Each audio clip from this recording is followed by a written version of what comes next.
Hello student, welcome back to my channel. आज हम बताएंगे मैक्स वेबर के सत्ता की अवधारणा क्या होती है। तो आइए जानते हैं। सत्ता में सामान्य रूप से एक स्वामी होता है तथा दूसरा उसका अधीनस्थ होता है। अधीनस्थ के लिए यह आवश्यक होता है कि वह स्वामी के आदेशों का पालन करे। मैक्स वेबर के अनुसार सत्ता वह स्थिति है जिसमें स्वामी की आज्ञा का पालन वह व्यक्ति या समूह करते हैं जो अपनी स्थिति को स्वामी को कारण मानते हैं। जब स्वामी के आदेशों का पालन होता है तब पालन करने वाला व्यक्ति या समूह किसी न किसी प्रेरणा से प्रभावित होता है। उसे इस बात की जानकारी रहती है कि आदेश का पालन न करने पर उसे क्षति उठानी पड़ेगी। आदेशों में शक्ति का समावेश रहता है। वेबर ने इसी शक्ति का प्रयोग करते हुए कहा है कि सामाजिक संबंधों में जब कोई व्यक्ति ऐसी स्थिति में हो कि दूसरे के प्रतिरोध करने पर भी अपनी इच्छा की पूर्ति कर पाए तो वह शक्ति है। सत्ता में शक्ति का समावेश होता है। उदाहरण द्वारा हम प्रतिदिन देखते हैं कि पति पत्नी के संबंध में, बाजार में, सौदेबाजी में, राजनीति में, खेल के मैदान में आदि शक्ति का प्रयोग होता है। जिसके पास शक्ति होती है उसी के पास सत्ता होती है। सत्ता एक ऐसी स्थिति है जिसमें एक ओर शासक होता है तथा दूसरी ओर शासित। शासक एक व्यक्ति भी हो सकता है, यह एक समूह में भी हो सकता है। यहाँ शासक शब्द का अर्थ राजा, महाराजा या जमींदार से नहीं है। इसका साधारणतः यह अर्थ निकलता है कि जिसके पास वैध शक्ति है वही स्वामी या शासक है। यह स्वामी अधिकारी, हेड क्लर्क या प्रशासक भी हो सकता है। विश्व में शासित समूह के लोग पूरी व्यक्तिगत निष्ठा के साथ स्वामी के आदेशों का पालन करता है। जहाँ सत्ता होती है वहीं उसमें शक्ति का समावेश अनिवार्य रूप से समाहित रहता है, लेकिन प्रत्येक शक्ति में सत्ता नहीं होती। मैक्स वेबर कहते हैं कि समाज में सत्ता विशेष रूप से आर्थिक आधारों पर होती है। यद्यपि आर्थिक कारक सत्ता के निर्धारण में एकमात्र कारक नहीं कहा जा सकता। आर्थिक जीवन में यह सहज ही स्पष्ट है कि एक ओर मालिक वर्ग उत्पादन के साधनों तथा मजदूरों की सेवाओं पर अपने अधिकार को बढ़ाने का प्रयत्न करते हैं और दूसरी ओर मजदूर अपनी सेवाओं के बदले में प्राप्त मजदूरी पर अधिकाधिक अधिकार पाने की चेष्टा करते रहते हैं। सत्ता उन्हीं के हाथ में रहती है जिनके पास संपत्ति तथा उत्पादन के साधन केंद्रित हो। इसी सत्ता के आधार पर मजदूर की स्वाधीनता खरीदी जाती है और मालिक को मजदूर के ऊपर एक विशेष प्रकार के अधिकार प्राप्त होते हैं। यद्यपि इस प्रकार की सत्ता अब दिन प्रतिदिन घटती जा रही है और बहुत कुछ घट भी गई है, फिर भी आर्थिक क्षेत्र में निजी संपत्ति तथा उत्पादन के साधन किसी वर्ग के सत्ता के निर्धारण में महत्वपूर्ण कारक आज भी देखने को मिलती है। संक्षेप में अगर हम बात करें तो आर्थिक जीवन में एक स्थिर या संस्थागत अर्थव्यवस्था समाज के कुछ विशिष्ट वर्ग को अधिकार या सत्ता प्रदान करती है। यह वर्ग अपनी उस सत्ता के बल पर दूसरे वर्गों पर प्रभुत्व रखता है या उनसे ऊंची स्थिति पर विराजमान होता है। आइए जानते हैं कि सत्ता के प्रकार कितने प्रकार की होती है। Types of authority. तो पहला है वैधानिक सत्ता, दूसरा है परंपरागत सत्ता, तीसरा है करिश्माई सत्ता। तो आइए जानते हैं कि वैधानिक सत्ता क्या होती है। राज्य द्वारा प्रतिपादित कुछ सामान्य नियमों के अनुसार उत्पन्न अनेक पद ऐसे होते हैं जिनके साथ एक विशिष्ट प्रकार की सत्ता जुड़ी हुई रहती है। इस कारण जो भी व्यक्ति उन पदों पर आसीन होते हैं उनके हाथों में उन पदों से संबंधित सत्ता भी चली जाती है। उदाहरण, मिस्टर तिवारी न्यायाधीश के पद पर आसीन होने के नाते उस पद से संबंधित सत्ता जो कि उन्हें वैधानिक रूप में प्राप्त हुई है को प्रयोग में लाने के अधिकारी हैं। स्पष्ट है कि इस प्रकार की सत्ता का स्रोत व्यक्ति की निजी प्रतिष्ठा में निहित नहीं होता, बल्कि जिन नियमों के अंतर्गत वह एक विशिष्ट पद पर आसीन है उन नियमों की सत्ता में निहित है। इसीलिए इसका क्षेत्र वहीं तक सीमित है जहाँ तक कि वैधानिक नियम एक व्यक्ति को विशिष्ट अधिकार प्रदान करते हैं। एक व्यक्ति को वैधानिक नियम के अंतर्गत जितना अधिकार प्राप्त हुआ है उसके बाहर या उससे अधिक सत्ता का प्रयोग वह व्यक्ति नहीं कर सकता। इस प्रकार व्यक्ति की वैधानिक सत्ता के क्षेत्र और उसके बाहर के क्षेत्र में बुनियादी भेद है। वैधानिक सत्ता नियमों की ऐसी प्रणाली है जो निश्चित सिद्धांतों के रूप में न्यायिक तथा प्रशासकीय रूप में प्रयुक्त होती है। जो व्यक्ति आदर्श की शक्ति को कार्यान्वित करते हैं वे विशिष्ट रूप से श्रेष्ठ होते हैं।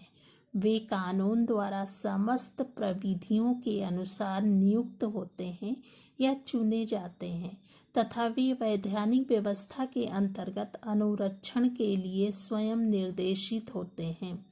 जो व्यक्ति इन आदेशों के अधीन है वे वैधानिक रूप से समान है तथा वे विधान का पालन करते हैं, न कि इस विधान को कार्यान्वित करने वाले लोगों का। यह नियम उस उपकरण के लिए प्रयोग किया जाता है जो वैधानिक सत्ता की प्रणाली को कार्यान्वित करते हैं। वैधानिक सत्ता अधिकारियों द्वारा संचालित होती है। इसके अधिकारी उन नियमों के अधीन होते हैं जो इन सत्ता की सीमा निर्धारित करते हैं। वैधानिक सत्ता में जो व्यक्ति जिस पद पर कार्यरत होता है उस पद से संबंधित सत्ता उसके हाथ में होती है। एक व्यक्ति को वैधानिक नियम के अंतर्गत जितना अधिकार प्राप्त होता है उसके बाहर या उसके अधिकार सत्ता का प्रयोग वह व्यक्ति नहीं कर सकता। एक जटिल समाज में वैधानिक सत्ता प्रत्येक व्यक्ति के पास समान नहीं होती है, बल्कि उसमें भी उच्च एवं निम्न सत्ताओं का स्तरीकरण पाया जाता है। दूसरा है परंपरागत सत्ता। वह सत्ता एक व्यक्ति को वैधानिक नियमों के अंतर्गत एक पद पर आसीन होने के कारण नहीं, बल्कि परंपरा द्वारा स्वीकृत पद पर आसीन होने के कारण प्राप्त होता है। इस पद को परंपरागत व्यवस्था के अनुसार परिभाषित किया जाता है। इस कारण ऐसे पद पर आसीन होने के नाते व्यक्ति को कुछ विशिष्ट सत्ता मिल जाती है। इस प्रकार की सत्ता परंपरागत विश्वासों पर टिकी होने के कारण परंपरात्मक सत्ता कहलाती है। उदाहरण के लिए कृषि युग में भारतीय गांवों में पाई जाने वाली पंचायत में पंचों की सत्ता को ही लीजिए। इन पंचों की सत्ता वैधानिक नियमों के अंतर्गत नहीं आती थी, बल्कि परंपरागत रूप में उन्हें सत्ता प्राप्त हो जाती थी। यहाँ तक कि पंच की सत्ता की तुलना में ईश्वरीय सत्ता से की जाती थी, जैसा कि पंच परमेश्वर की धारणा में व्यक्त होता है। उसी प्रकार पितृसत्तात्मक परिवार में पिता को परिवार के संबंधित समस्त विषयों में जो अधिकार या सत्ता प्राप्त होती है उसका भी आधार वैधानिक नियम नहीं परंपरा होता है। पिता की आज्ञा का पालन इसलिए नहीं करते कि उनको कोई वैधानिक सत्ता प्राप्त है, बल्कि इसलिए करते हैं कि परंपरागत रूप में ऐसा ही होता आ रहा है। परंपरागत सत्ता के आदेश की शक्ति को कार्यान्वित करने वाले व्यक्ति सामान्य रूप से प्रभु होते हैं, जो अपनी आनुवंशिक परिस्थिति के कारण व्यक्तिगत का उपयोग करते हैं तथा उनके पास स्वतंत्र व्यक्तिगत निर्णय का विशेषाधिकार होता है। परंपरागत सत्ता के रूप में हम पिता के आदेशों का पालन इसलिए करते हैं क्योंकि ऐसा होता आया है। परंपरागत सत्ता में सामाजिक नियमों में स्पष्टता और निश्चितता वैधानिक सत्ता के सामाजिक नियमों की तुलना में कम होती है। इसी कारण परंपरागत सत्ता की कोई निश्चित सीमा नहीं होती है। उदाहरण के लिए वैधानिक सत्ता में अधिकारियों की सत्ता की सीमा निश्चित होती है, किंतु परंपरागत सत्ता में पिता या पति के रूप में उस व्यक्ति का परिवार में क्या सीमा होगी यह निश्चित नहीं होती है। तो तीसरा है करिश्माई सत्ता। तो आइए जानते हैं कि करिश्माई सत्ता किसे कहते हैं।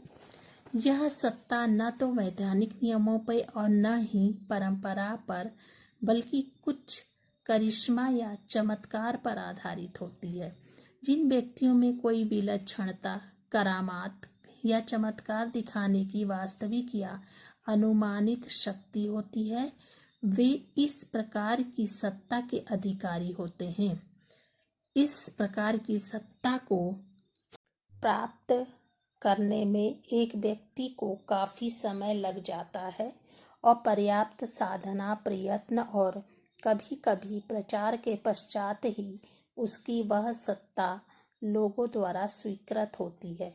दूसरे शब्दों में कहा जा सकता है कि एक व्यक्ति अपने व्यक्तित्व को इस प्रकार विकसित करता है कि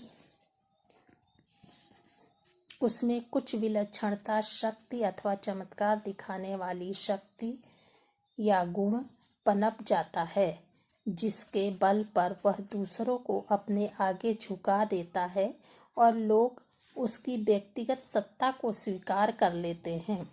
इस प्रकार की करिश्माई नेता अपने प्रति या अपने लक्ष्य या आदर्श के प्रति निष्ठा के नाम पर दूसरों से आज्ञा पालन करने की मांग करता है। जादूगर, पीर, पैगंबर, अवतार, धार्मिक नेता, सैनिक, योद्धा, किसी दल के नेता आदि इसी प्रकार के सत्ताधारी व्यक्ति होते हैं। करिश्माई सत्ता के कुछ निम्नलिखित विशेषताएं हैं, आइए जानते हैं। वेबर ने करिश्माई सत्ता के निम्नलिखित लक्षण या विशेषताएं बताई हैं। पहला है आपात स्थिति। जब समाज में कोई आपात स्थिति उत्पन्न होती है, जैसे युद्ध है, भूखमरी है, भूकंप है या अन्य कोई दशाएं, तब करिश्माई सत्ता उत्पन्न हो जाती है। दूसरा है असाधारण शारीरिक और मानसिक लक्षण से युक्त। करिश्माई व्यक्ति सामान्य से हटकर खास या विशेष बन जाता है। उसके शरीर की बनावट उसे लोगों की समझ में असाधारण बना देती है। तीसरा है अस्थायी नेतृत्व।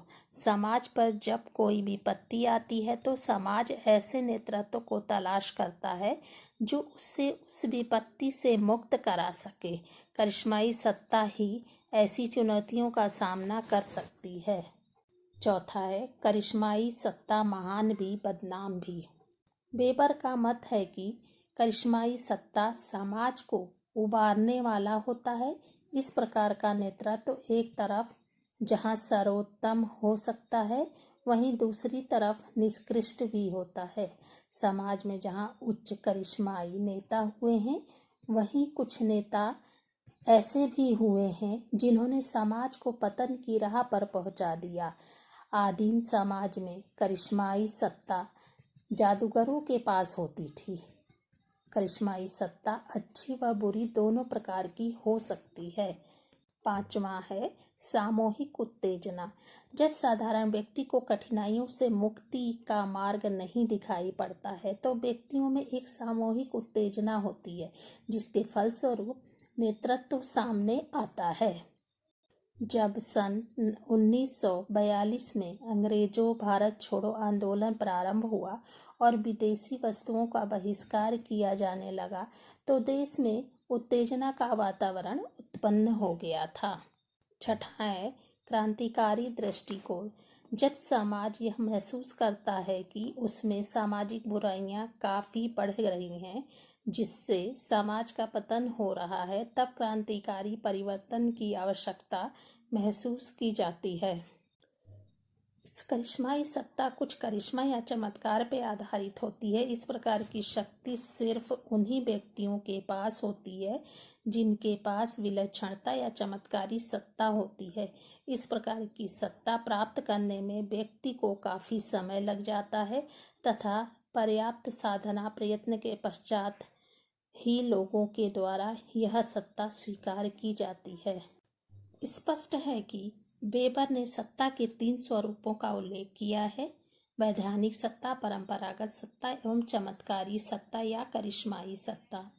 यहाँ यह बात उल्लेखनीय है कि वेबर ने अपने साहित्य में सत्ता शब्द का एक अलग परिभाषित शब्द के रूप में प्रयोग नहीं किया है।